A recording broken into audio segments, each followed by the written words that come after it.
বাংলা বাঁচাও যাত্রায় ময়নাগুড়িতে জনসমাবেশ সিপিআইএমের। বাংলা বাঁচাও ডাক নিয়ে আজ ময়নাগুড়িতে অনুষ্ঠিত হলো বামফ্রন্টে জনসভা। সিপিআইএমের ডাকে হওয়া এই কর্মসূচিতে বক্তব্য রাখেন দলের যুবনেত্রী মীনাক্ষী মুখার্জি এবং রাজ্য সম্পাদক মোহাম্মদ সেলিম। জনসভাকে ঘিরে সকাল থেকেই ময়নাগুড়ি জুড়ে লক্ষ্য করা যায় সমর্থকদের জমায়েত।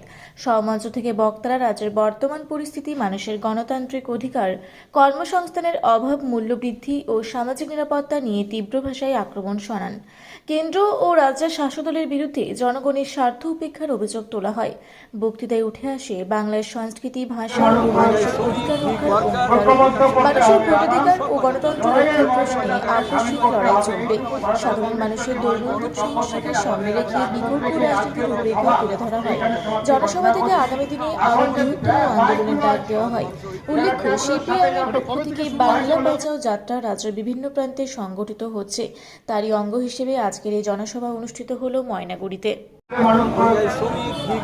ঐক্যবদ্ধ করতে হবে এবং লড়াইয়ের ময়দানে তাদেরকে সামিল করতে হবে। এইটুকু ভারতের কমিউনিস্ট পার্টি মার্কসবাদীর পক্ষ থেকে আমাদের কাছে আবেদন রেখে আজকের যে সভা এইখানে সমাপ্তি ঘোষণা করছি। এখন যে বাইকগুলো আছে, যারা ট্যাবলোর সাথে যাবে, কবে থেকে শুরু হয়েছে? জলপাইগুড়ি থেকে কনক অধিকারীর রিপোর্ট, রূপসী বাংলা মিডিয়া।